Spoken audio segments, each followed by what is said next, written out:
for treating me all the time like I'm a little kid. I mean, she treats me like I'm your age. Yeah, but at least she lets me go out. Yeah, but you always have to tell her where you're going and what time you'll be back. I mean, don't you ever get sick of that? That's why you're being so mean? I'm just tired of her running my life for me.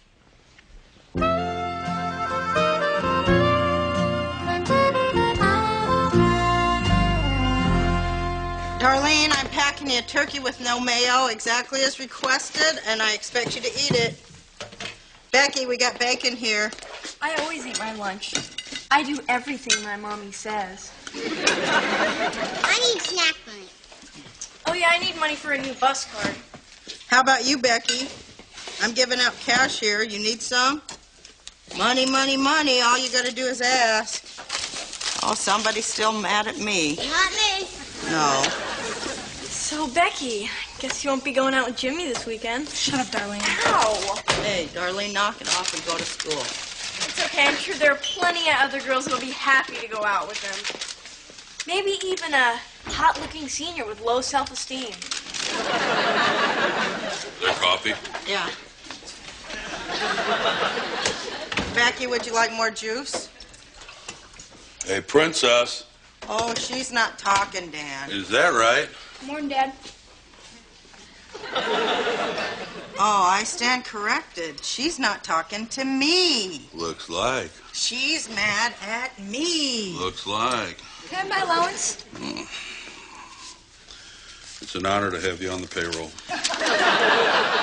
Thanks. Becky, you know what this silent treatment does to me, don't you? It just makes me want to talk more. In fact, it makes me want to talk constantly until you have no choice. She's coming around. I want to thank you, Dan, for letting her go out after I grounded her. That way, I'm the bad guy and you get to be the hero again. Ah, come on, Roseanne. She's just trying to get a rise out of you. Ignore it. She's been trying to get a rise out of me for the past month. What are you talking about? Dan, where have you been? She's hardly ever home, and when she is, she's locked up in her room.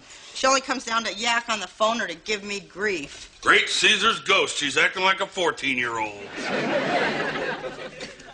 She's obviously going through something, and she's not even talking about it. Why don't you just try backing off a little bit?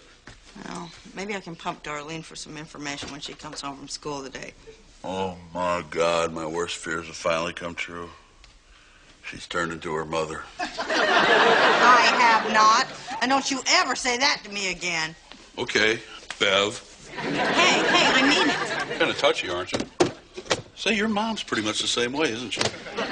You're giving me a heartburn. I'm sorry, honey. Say, doesn't your mom get heartburn? Becky, I want to talk to you. Becky, open this door. Becky, open the door. Turn that down, Becky. I want to talk to you. Becky, open the door. Becky, I'm going to count to 5, and if you don't open the door, I'm going to get the screwdriver and take it off the hinges. I'm counting now. 1, 2, 3. I'm counting, Becky. You hear me counting? 4, 4 and a half. 5. All right, that's it. Fine.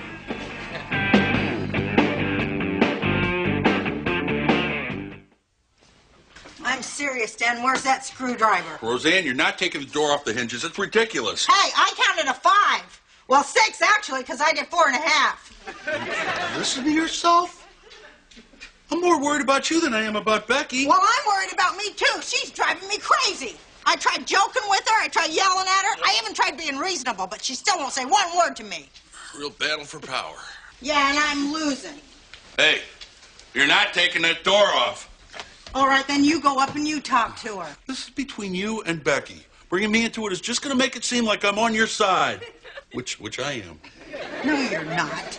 You're neutral as usual. Dan Switzerland Connor. You just don't want to get involved because she still thinks you're Mr. Perfect. Did she tell you that? You're making way too big a deal out of this. You watch too much Oprah. What do you think, she's up in her room having sex with the guys that take down the tilt-a-whirl? There is obviously something wrong. Now, where is that damn screwdriver? In the garage. Fine. You gonna help me take that door off or not? Not. Good, then I'll just do it myself. Good. And if you can't do anything to help me with your own damn kids, then I don't have one thing left to say to you.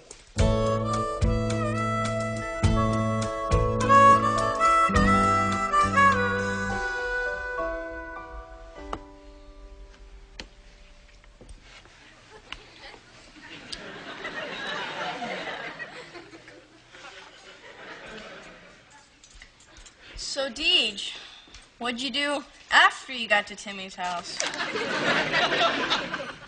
Played in his basement.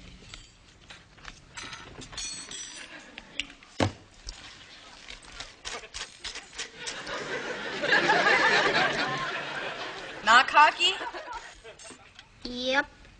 You cheat? Yep. You beat him? Yep. See?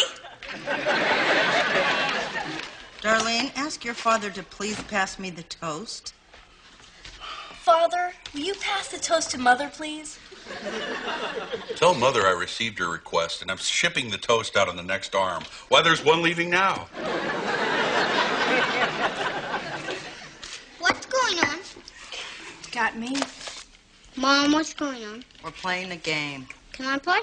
No, you're too mature to play this game.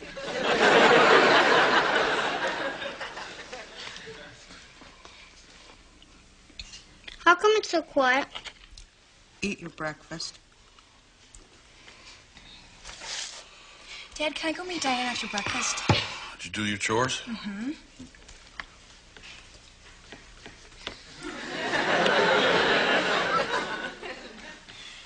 Gee, Darlene, I guess you'll be doing the dishes for Becky again, since she's going out. No way! Becky, you're not sticking me with the dishes again.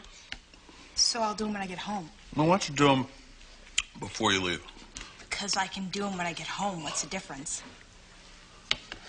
Because I said so. You're only making me do them because she stuck her nose in.